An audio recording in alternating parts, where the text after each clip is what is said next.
All right, financial math classes. Starting a new chapter in the McGraw textbook. This chapter is all about checking accounts. Today we're going to talk about how deposits work for checking accounts and how to write checks. So when you're depositing money, there's a couple different ways to do it. You can go into a bank to deposit your money. You can go to an ATM, or if you have a job, your employer may also use direct deposit, where they you give your employer your checking account information and they deposit the money directly into your checking account for you. And that's actually a very convenient way to get paid. Saves you a trip to the bank. But let's look at what a deposit slip might look like. So when you go to the bank, a deposit slip is going to look like this here. All right. When you can deposit either checks or cash. All right. So let's talk about some things on the deposit slip. So the currency, the first thing it says in the deposit slip, currency, this is your paper money. So this is dollar bills. Coins are going to be either pennies, nickels, dimes, and quarters. So you separate it out. All right. So you're going to have how much money you have in your paper money, and then how much money you have for coins, and then checks. That's self-explanatory.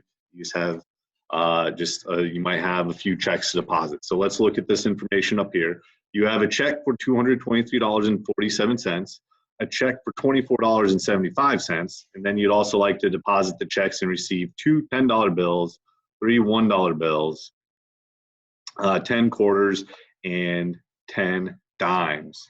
So there's a couple things here. So not only are you depositing money, you are withdrawing money at the same time. So we are going to deposit the check for $22.47 and the check for $24.75. So the checks you put in here. So you put the dollars. So the check is $223.47. And then you have a check for $24.75. All right. So the subtotal is adding this stuff. If you notice, we are withdrawing this. This is what we are coming back. So we don't put this in the deposit part. We are going to total all the cash received. So let's actually add these two up before we get to this total, the subtotal. So I'm going to do $223.47 plus $24.75. That comes out to $248.22. All right. Next, we need to add up all this cash. So 2 $10 bills. So 2 $10 bills is going to be $20. 3 $1 bills is $3. 10 quarters, that is 25 cents, so 0.25. That comes out to $2.50. And then 10 dimes is $1. So you add up all these. 20 plus 3 is 23, plus 250 is 25.50, plus 1 is 26.50. So this is the cash that we are pulling out, 26.50. So we subtract that from the subtotal, so 248.22 minus 26.50. So $221.72 is the total deposit. All right, so make sure you're paying attention to the words here. We are receiving, we are taking that out of our deposit, that cash. If it says you're depositing it, you'd put that information here and add it all together. So let's look at another example. You can do this one on your own if you want. If not, just follow along. I'll work through right here. So Randy deposited a paycheck of $385.15. Here on this one, it actually lists out where the check is coming from. So I'm going to put this information here for the paycheck. So it's 385.15. A refund check from a mail order purchase. So the refund check is 125.95. Oh, see, I made a mistake. You need to put it in the cents here. So to get the subtotal, you add up all this. So 125.95 plus 385.15, and you get 511.10. And then we are withdrawing 37.20 in cash.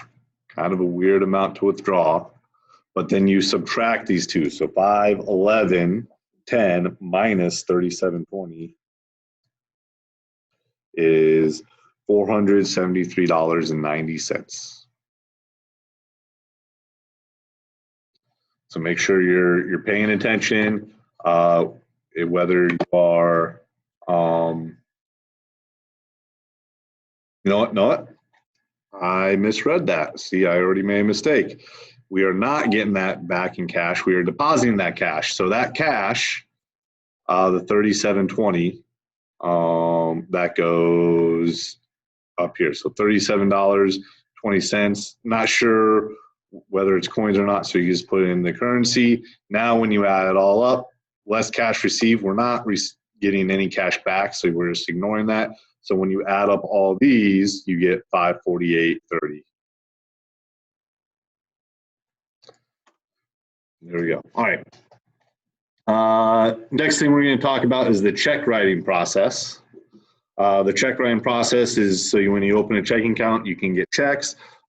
Checks are almost obsolete right now. I maybe write 2 checks a year, if that.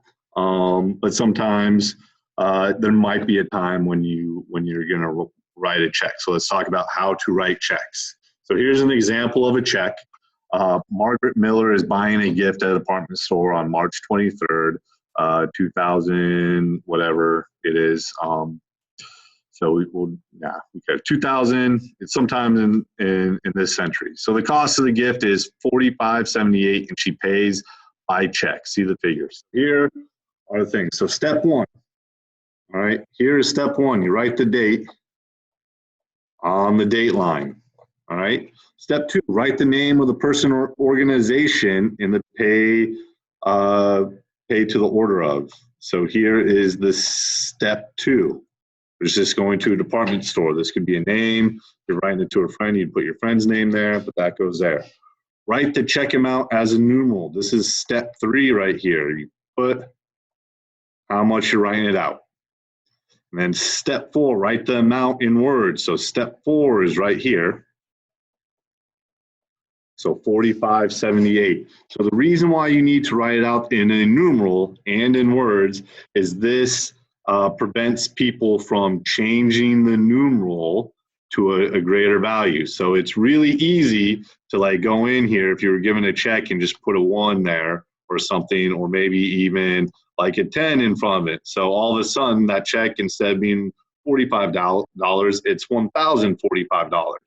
All right, that's why you write it out in words, because you can't then, try to write in 1,000. That doesn't make sense of it. So that's why you do the number and the words. It prevents fraud.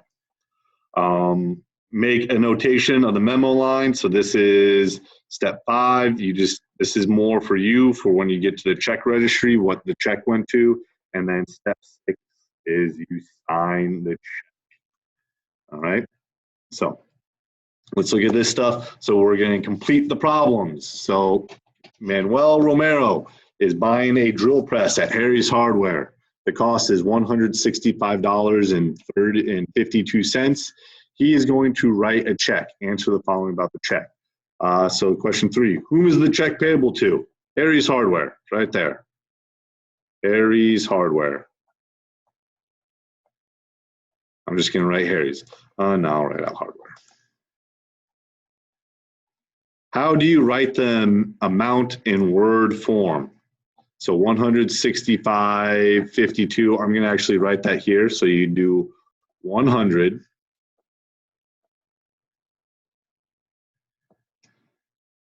65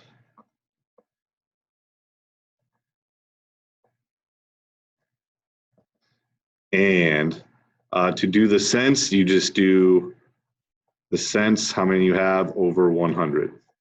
All right, what should be put in the memo portion? In the memo portion, so let's look, he's buying a drill press. So we can just put drill press. And then who signs the check? Well, Manuel is signing the check. So Manuel would sign the check with, if it's your check, you sign the check. But in this case, this is Manuel Romero's check. All right. Oh, and then if we knew the date, we would put the date up here, but it didn't tell us the date. So that's it for there. Let's look at this question. Alice Chino wrote check number 311 to Pew Health Clinic for $98.72. Did she write the amount in words correctly? So take a look at that. 98 and 72. No, this is not correct. All right. To write it correctly, it should be 72 over 100. All right. You need to put over 100 for the cents. You write the cents as a fraction. All right. That is it for today. Your assignment is in Google Classroom. Go ahead and do the worksheets. Let me know, email me with any questions. But other than that, we'll see you guys next time.